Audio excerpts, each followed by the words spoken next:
గతంలో ఎన్నికల సమయంలో అన్నామలైకి రజనీకాంత్ ఫోన్ చేసి మన ఇద్దరం కలిసి పనిచేద్దామా అని అడిగారట.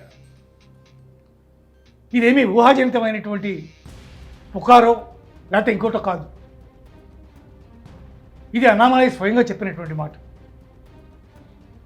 3 రోజుల పాటు ఢిల్లీ పర్యటన ముగించుకుని భారతీయ జనతా పార్టీతో తెగదెంపులు చేసుకుని తాను ఒంటరిగా ముందుకెళ్లాలని నిర్ణయం తీసుకుని చెన్నైలో కాలు పెట్టినటువంటి తమిళ సింగం అన్నామలై స్వయంగా పాత్రికేయుల సమావేశంలో వెల్లడించినటువంటి మాట.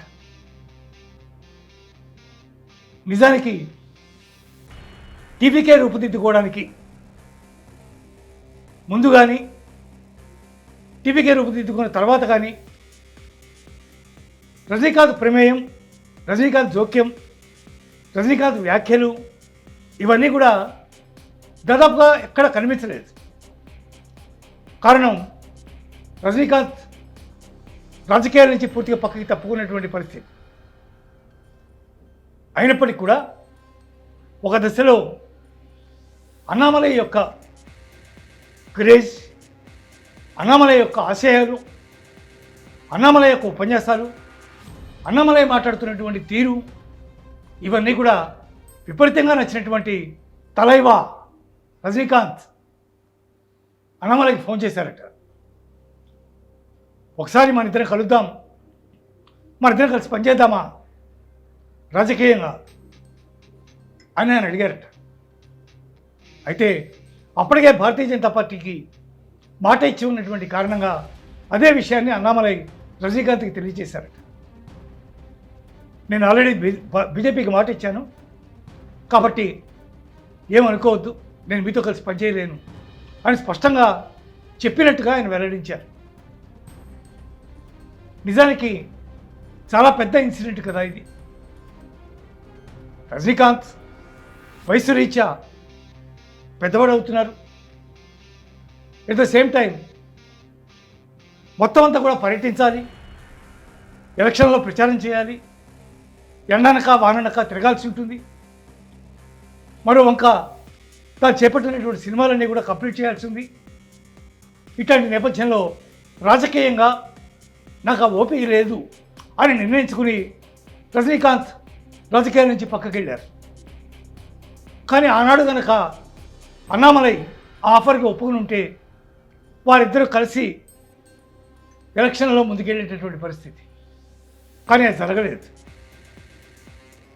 ఒక సూపర్ స్టార్, తమిళంలో సాక్షాత్తు దైవంగా భావించేటటువంటి రజనీకాంత్ ఇట్లాంటి ఆఫర్ ఇచ్చారంటే అన్నామలై విలువ ఎంత గొప్పదో అర్థమవుతుంది. ఈరోజు అన్నామలై పాత్రికేయుల సమావేశంలో స్పష్టంగా చెప్పారు, తాను 2031 ఎలక్షన్స్లో ఖచ్చితంగా ఒక రాజకీయ పార్టీతో ఎలక్షన్లో పోటీకి ఉంటానని, తనను ఆదరించాలని ఆయన కోరారు. అనర్గళంగా మాట్లాడడం, లోపాలని ఎత్తి చూపడం, ఫండమెంటల్స్ అన్నిటికీ కట్టుబడి ఉండడం, విలువలే తన యొక్క ప్రధానమైనటువంటి క్యారెక్టర్గా ముందుకెళ్ళటం, ఇవన్నీ అన్నామలైలోని చాలా గొప్ప అంశాలు. భాషకు సంబంధించినటువంటి, సిబిఎస్ఈకి సంబంధించినటువంటి ఓ చిన్న ఇష్యూలో ఆయన తీవ్రంగా భారతీయ జనతా పార్టీతో విభేదించారు. మోడీ మీద అపారమైనటువంటి గౌరవం ఉన్నప్పటికీ కూడా, మోడీ అంటే ఎంతో ఆరాధనా భావం ఉన్నప్పటికీ కూడా ఆయన యొక్క ప్రతిచర్య, ఆయన యొక్క ఆలోచన విధానం ఎంతో గొప్ప అని చెప్పినటువంటి అన్నామలై ఆ విషయంలో విభేదించడం ఆయన యొక్క వ్యక్తిత్వాన్ని సూచిస్తోంది. అలాంటి వ్యక్తిత్వం కలిగినటువంటి నాయకుడు ఈరోజు జన్జీయే లక్ష్యంగా తన యొక్క ఆశయాల్ని ప్రజల ముందు తీసుకెళ్ళడానికి సిద్ధపడుతున్నాడు. రజనీకాంత్ ఈరోజు ప్రత్యక్షంగా రాజకీయాల్లోకి రాకపోవచ్చు, కానీ అన్నామలై వెంట రజనీకాంత్ కూడా ఉండొచ్చు. తన అభిమానులకి, తనని అమితంగా ఆదరించినటువంటి తమిళ ప్రేక్షకులకి, తమిళ అభిమానులకి ఆయన ఓ పిలుపునివ్వచ్చు, ఓ విజ్ఞప్తి చేయొచ్చు అవసరం వచ్చిన సమయంలో. కాబట్టి అన్నామలై ఆషామాషి నాయకుడు కాదు, సామాన్యమైనటువంటి నాయకుడు కాదు. తలైవానే మెప్పించినటువంటి నాయకుడు.